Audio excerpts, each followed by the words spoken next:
All right, folks. Hey, I think a lot of you are like me. You go to YouTube, Google, books, magazines, and you look for information to make your life better.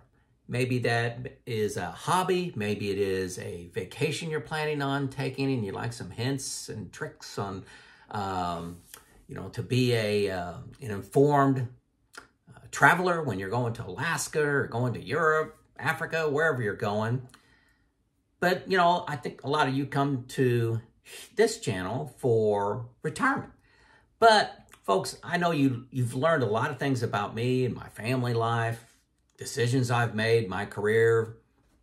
But not all of my decisions were good, okay? So today's video is on the worst financial decisions that I've made. The worst ones, okay? And let's see, how would I divide these up? 3 of them, I would say, had a positive end to the story, and 2 of them were just, dumb things I did, okay? So it's okay. I think, the purpose of this video is saying, guys, it's okay to do dumb things. Everybody does. In the comments below, let me know something dumb you did if you want to share it with the group, just so we can kind of all make fun of each other a little bit and recognize that nobody is perfect. So to begin with, my name is Joe. I'm 59, retired at 54. So I'm 5 years into this retirement journey, trying to share my experiences with you to help give you confidence to retire whenever you want, but as early as possible. A lot of fear out there about retiring, plenty of excuses not to retire, plenty of drama out there on, what's going to happen in the economy and, just uncertainty. So I'm just trying to say, here's a guy on the journey, and here's what I'm thinking about. Okay.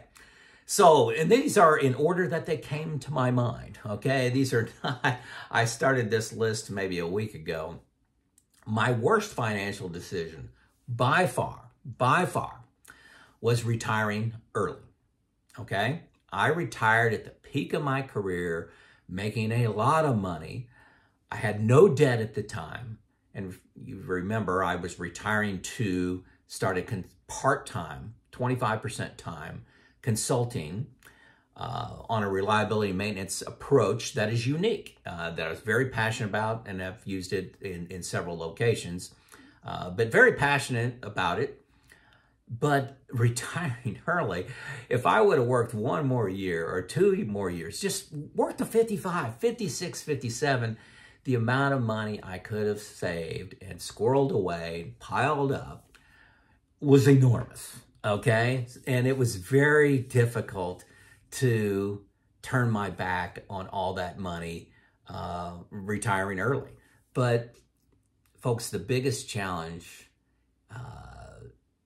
I think, for people, this was a little bit smaller for me, but and the people that I talked to and coach, walking away from a game that you've been pretty good at and, piling up savings, walking away from that is very, very hard, and it's easy to get trapped into 1 more year. But retiring early was a several $100,000 decision to me. If I would have worked 5 more years, I don't even want to think about it. But don't regret it at all. I would make the same decision again. You've got to decide, when is enough enough? When are you going to stop exchanging time for money? Everybody eventually does that, okay? So number 2, leaving a plant manager job in South Bend, Indiana. I guess it was 2004. I got a really nice promotion to move 6 hours away from my home, where I grew up, where my friends and family are all located. And I took a great job, a job I absolutely loved in South Bend. Had about 1,000 employees at this plant. Loved it, loved it, loved it, loved everything about it. My family did not. My family, after a series of months, or period of months rather, sat me down and say, Dad, we're not happy. And as a dad, that's my priority was to provide and, um, provide for the livelihood and enjoyment and relationships and all that associated with being a family. And they didn't like it. They liked being around grandpa and grandma, cousins. They liked having a home base and a foundation of a home base. Now, that's not all my kids speaking, but that's kind of what I heard.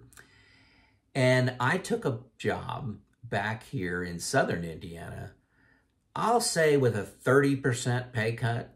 30% pay cut. How many of you would have done that?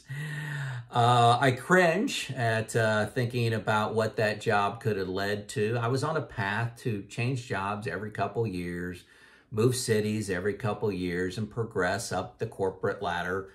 And my wife and I decided, no, we're parents first. We're mom and dad first. This is what we want. We want to have our extended family and friend network. That's more important than climbing the corporate ladder. But this cost me an enormous amount of money. Enormous amount of money. Okay.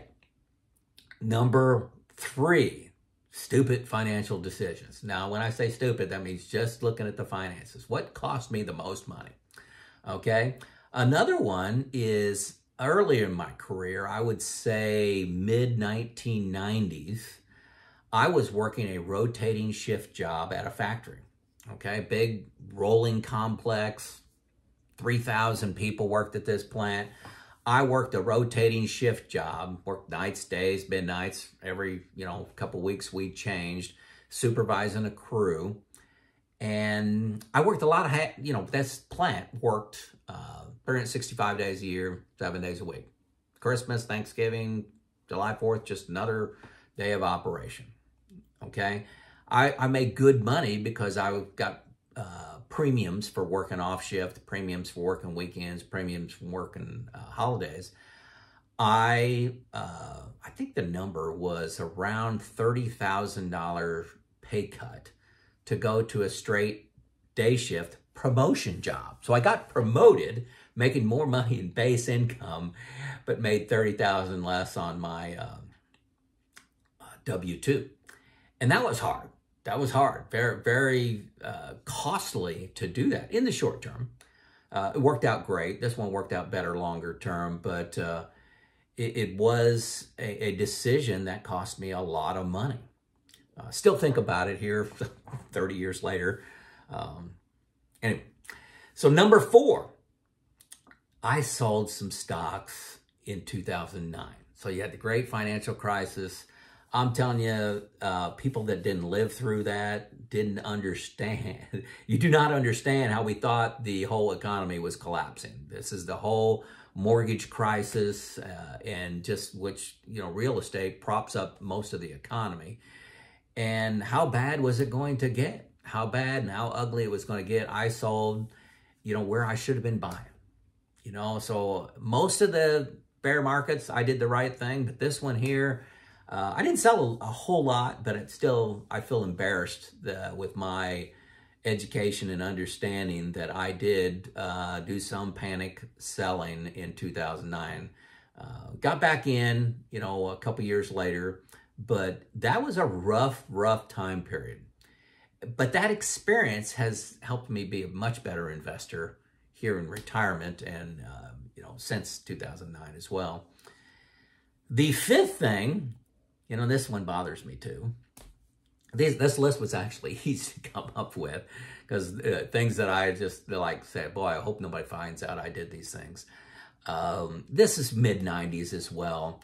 And I have 4 children at the time, still have 4 children. They're all adults out of the house now, but I bought a full-size conversion van. And I remember I paid $40,000 for it. $40,000, brand spanking new. It was beautiful. Had a 22-inch flat screen TV in it, captain's chairs. It was super, super cool. We drove it for about 6 years. I think it was 6, and then we sold it. But it was a dream to travel in. But we didn't have to have that. And then I lost, I sold it, and I think I sold it for right around like 17 or 18,000. So I don't like doing that with cars, driving them 6 years and then getting rid of them for half what you paid for it. Just hemorrhaging money on that decision. So, there was one purchase you see in there with the conversion van. Now the kids will disagree with me. They'll say, "We love that van. We love travel in that van," but financially, it was a dumb decision. Selling stocks during the down market, when I still had another, 10 years. I guess it was 2009, another 10 years to recover from that. That was a dumb decision. And then a couple jobs that I switched that at the time financially were really hard hits. But looking now on the, with the wisdom of years afterwards, those job changes all worked out for the better. Okay, the retiring early, the leaving the job in South Bend, Indiana, and then taking the straight shift job all ended up to my favor. By the way, the leaving the job as plant manager in South Bend, the job I came home to, a couple job grades lower than I was. That was the big pay cut. But it actually had a huge maintenance piece to it and allowed me to become a subject matter expert. I'll say, this is just accurate, I'm a global expert on reliability and maintenance cultures. All came from leaving that job in South Bend. So I wouldn't have developed that expertise and that passion that is still with me alive in retirement. So, hey, those are 5 financial decisions that, that ended up costing me a lot of money. But everybody, and I guess, this is a retirement group mainly, everybody is gonna have to make that decision to stop trading time for money. I did. It's brutal when you go back and look at the math and say, gosh, look how much more money I would have. But I wouldn't have retired at 54, okay? So everybody's gonna have to make that decision. When are you gonna make that decision? It makes perfect sense to work till you're 100 financially. It makes perfect sense. You'll be better off, okay? Financially, okay? Is that the right decision? It's Joe out.